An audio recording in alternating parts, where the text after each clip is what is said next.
I'm just keeping it, I'm just keeping it, I'm just keeping it, yeah. Give them something, they give them something, they give them something, they yeah.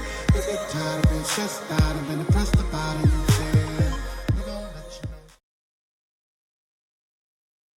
Was fired as coach, and then shortly after he was arrested. Now we have learned that he's facing 3 charges: home invasion, stalking, and breaking and entering. The university has said that Sherrone was fired for cause after finding out he was engaged in, quote, an inappropriate relationship with a staff member.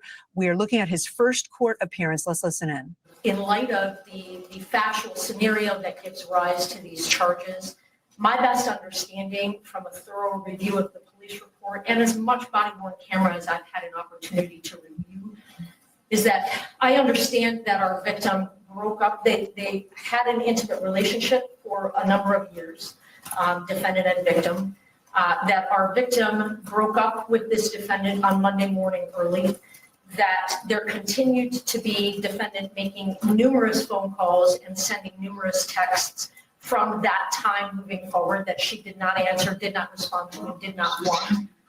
That eventually she presented herself to the University of Michigan, cooperated in some form of investigation there. As we all now know, defendant was at some point on Wednesday afternoon fired from his employment.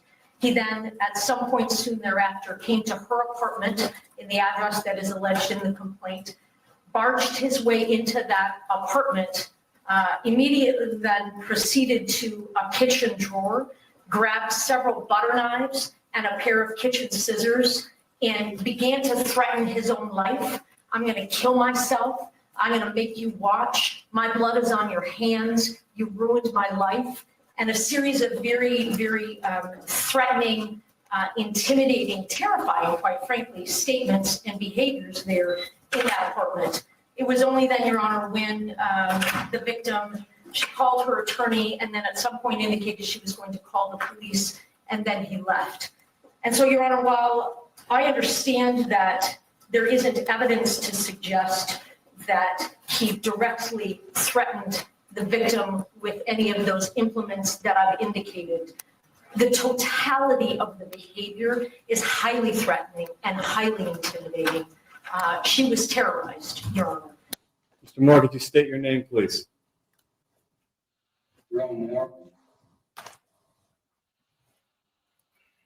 Sir, you are not to use alcohol, marijuana, or any other controlled substance that is not prescribed to you. You are not to possess or purchase a firearm or any other dangerous weapon.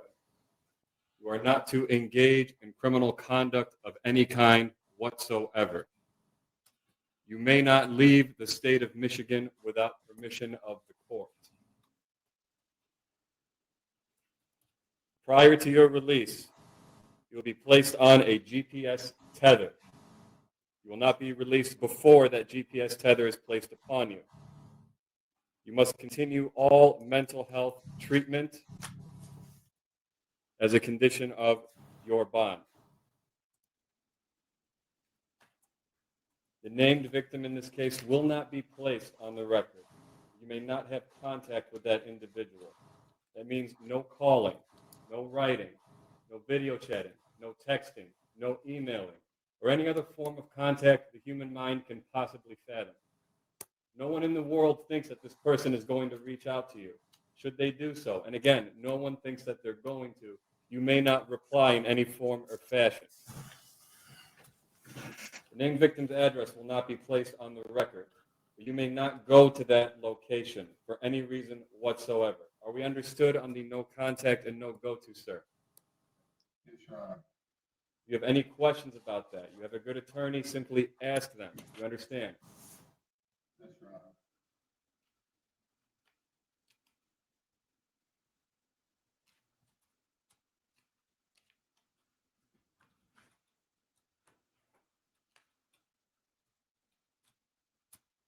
Bond will be set in the amount of $25,000 cash surety as requested by the prosecution's office. The court does not determine innocence or guilt. This court determines flight risk and community safety. The court finds with these conditions in place, it has been met. This is something that dates back to Monday when apparently a relationship between the former coach of Michigan football and an unnamed woman by design, an unnamed woman broke University on Wednesday. That's when he showed up at her house again, according to the prosecutors. Now, the defense in that hearing, you mentioned, they said they weren't able to review the police body camera video. They weren't able to review the police report. So we didn't get any response or rebuttal to the facts that were laid out by the prosecutors. I believe actually the attorneys are speaking right now, so we'll see if they have any update or what they're saying in response to the allegations that are being made. But I think the big thing is we know that this did not start on Wednesday. We can even say it really didn't start on Monday, but really it was an extended relationship, a romantic relationship that ended up, in the words of the prosecutors, violently. Yeah, and to that point, Shaq, I think we heard the defense side say, I wrote down, I have no ability to respond to these representations because he was just hearing them for the first time, it sounded like. Danny, let me bring you back in and keep Shaq here too.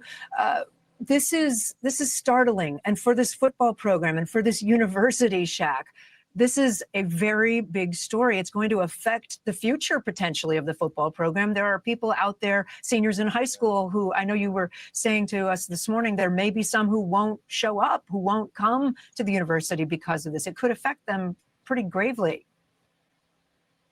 Without a doubt. I mean, this is one of the most storied football franchises, college football franchises in history. You know, we go back and, we go back to the sign stealing scandal that was talked about. This is a program that has really been dealt its share of hits. And, our team was on campus yesterday talking to students, talking to teachers, and they're really rocked by this. This is a shocking allegation. There was a lot of commentary about the facts that were there that were laid out before we even heard what the prosecutors had to say. But this is something that's going to continue to ripple out across the university. Yeah. And then you mentioned the impact this is going to have on the future program. We know that the football team does have that Citrus Bowl game, but this is something that people are going to look at for weeks to come, especially when you talk about prospects.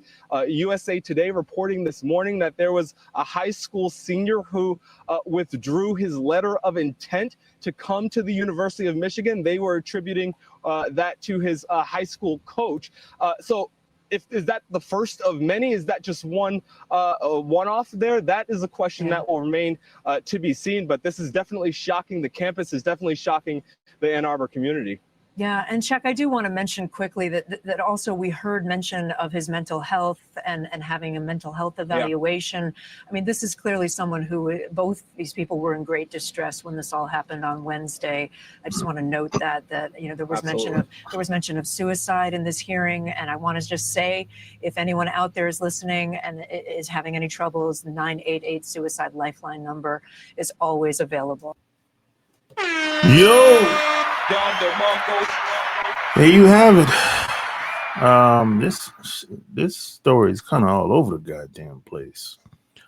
I don't follow college football as much as I used to, but Coach Moore got fired and went to jail on the same day. That's a little extreme. I don't think I've ever seen that before. I heard about that before. But here's his wife. And, sound like he was smashing the hole at work. And I don't know anything about this guy. I had to look some things up. And based on what I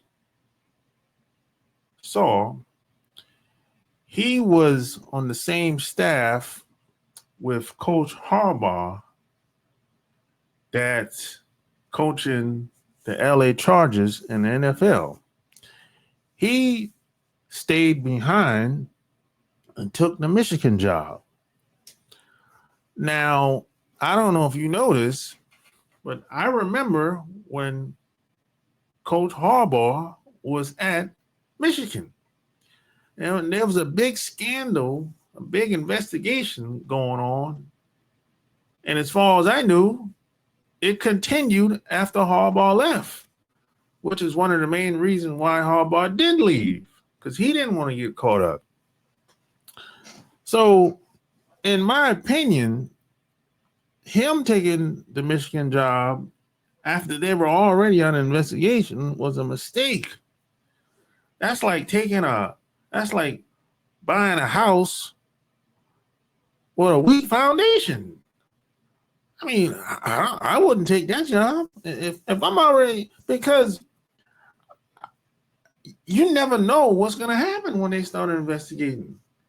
I don't want to be in a burning house. Hell no. And that's the first mistake he made. I mean, he was really kind of set up to fail, even though he didn't know it.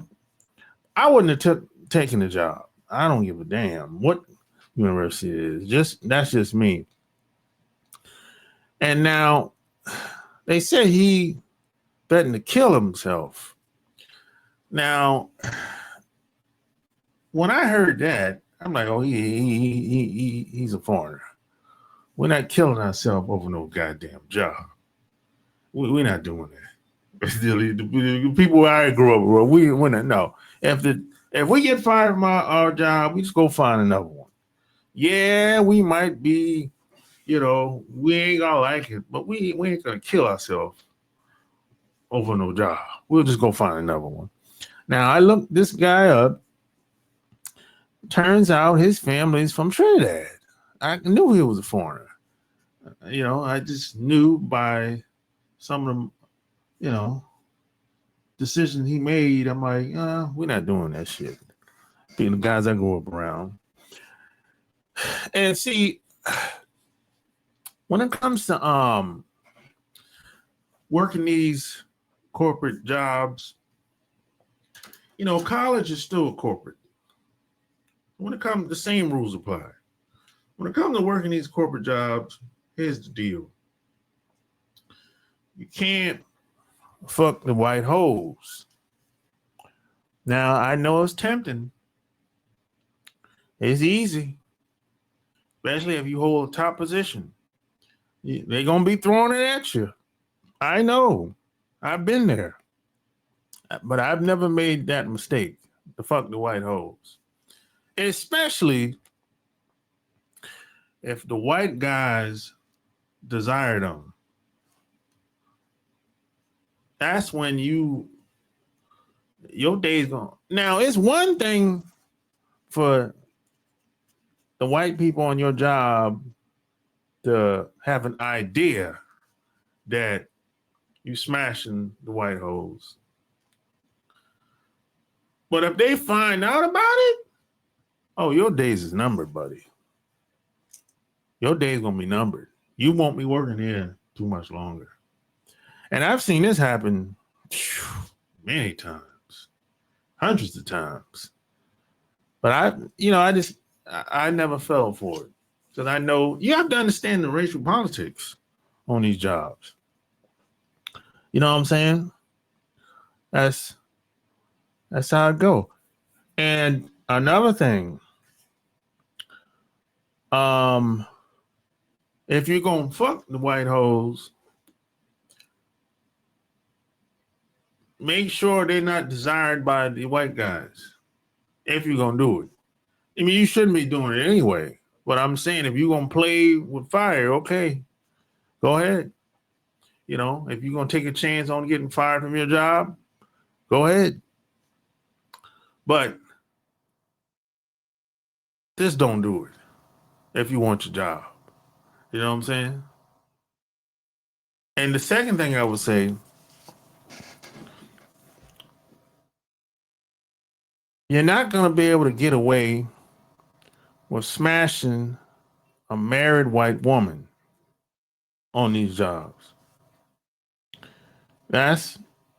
You're not going to be able to get away with that.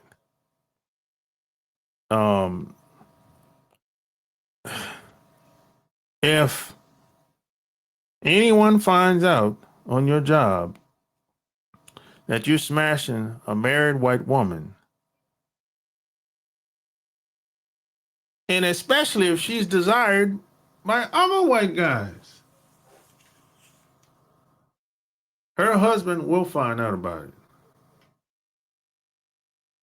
And you probably won't be working that job very long.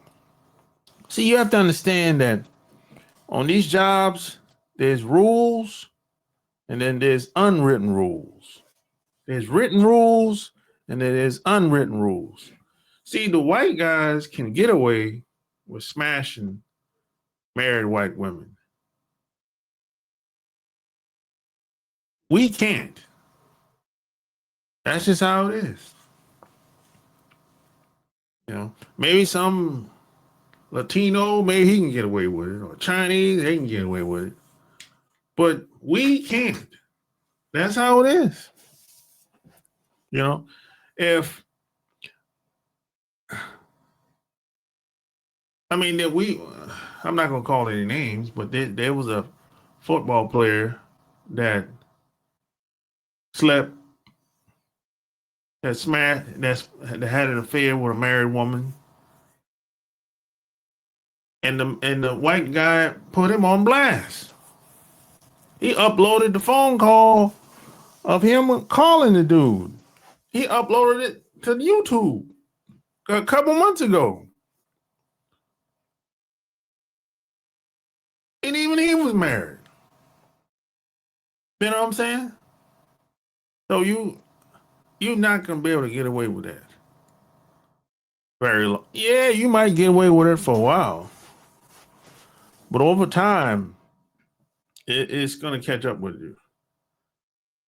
And if you're a public figure, a well-known person, either he gonna put you on blast or get you fired.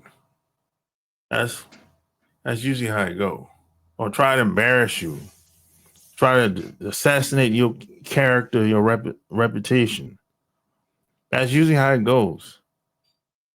You know what I'm saying? But if you work, see, I never got caught up in it because I understand the racial politics on these jobs. Coach Moore, he didn't, because he's a foreigner. And, you know, I saw him about a year ago talking about. I think it was a video floating around, or maybe a story floating around. He's talking about he got that he don't see color, that type of mindset, and because he got a white wife. That's his wife right here, you know, and he don't see color, and he got mixed kids and all that shit. He was talking all that job talk, and see now his wife can't help him. See, just because you get married to a white woman, that doesn't mean you're safe or untouchable. Like, he's in jail. He looked like he's about to bail out of jail soon. He's probably out of jail by now. But his wife can't help him. His wife can't help him get out of trouble. Even though they're married. Even though they got kids together. There's nothing his wife can do to help him. White guys don't listen to white women like that.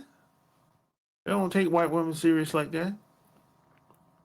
Man, there's been plenty of people that got married to white women in the past, and they got killed right in front of them. Lynched. And the white women are over there crying, "Oh, he's a good fella." That shit. They don't care. White guys don't listen to white women like that. He can be he's a good fella, a dead one though.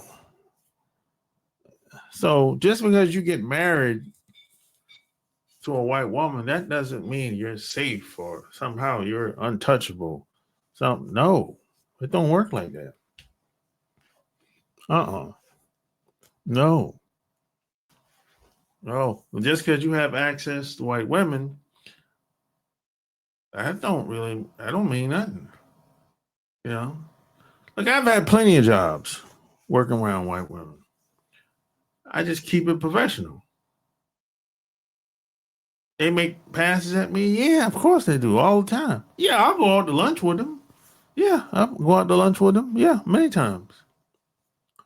But I know I know the deal. I know how far to go. There ain't nothing going down. You know what I'm saying? Because I understand the racial politics. So I never made those mistakes. Now, if you go cheat in his case, do that off the job. But I understand, if you work with women, things happen. It's natural. It's natural to be around a woman if you're a man and y'all start to like each other. It's a natural thing. You know what I'm saying? So some people would say, oh, he can't control his urges. He ain't disciplined enough. No. It's natural to be around, for men and women to be around each other and over time start to like each other. That's natural. You know what I'm saying? What's unnatural is you fighting against that. Saying, basically, trying not to go there, trying not to sleep with her, trying not to interact with her, trying not to show no interest in her. That's unnatural. It's natural for men and women to like each other over time if they're in the same space, especially if it's on a job. It's a control area. It's natural. There's nothing wrong with that. But we don't live in a perfect world. We live in a world where people will weaponize almost anything and use it against us. Even a good thing can be weaponized. Women can be weaponized as well. And that's how it is. That's the world that we live in. You know what I mean? I'm not saying it's right, but that's how it is. And that's usually how it goes. You know what I'm saying? But just remember, leave them white hoes alone. Especially the ones that the white guys want. And if she's a married woman, you're not going to be able to get away with that. You're going to get caught up eventually. Now, if it's a one-off type deal, okay, you might be able to get away with it. If it's a one-off type thing. You know what I'm saying? But always keep this in mind. It's one thing for them to have an idea that you're doing something. But if they actually know you're doing something, smashing the white holes, or see you smashing the white holes, oh man, that's unforgivable. That's unforgivable. Now, I know what some people might be thinking. Well, you got some cuckolds out here, dudes, that like seeing their wives getting smashed by other guys. Yeah, that do exist. But that's what he wants. That's what he likes. That's different. You know what I'm saying? There's some married guys that's like a fetish. They're into their wives being with other men. That's what they want. But both parties agree to it. So that's a different situation. But if you're sneaking around, that's completely different. I'm not saying it's right or wrong, but that's how some people get down. You know what I'm saying? But hey, you might disagree with everything I said. If so, leave your comments below. Like, share this video. Until next time, I'm out.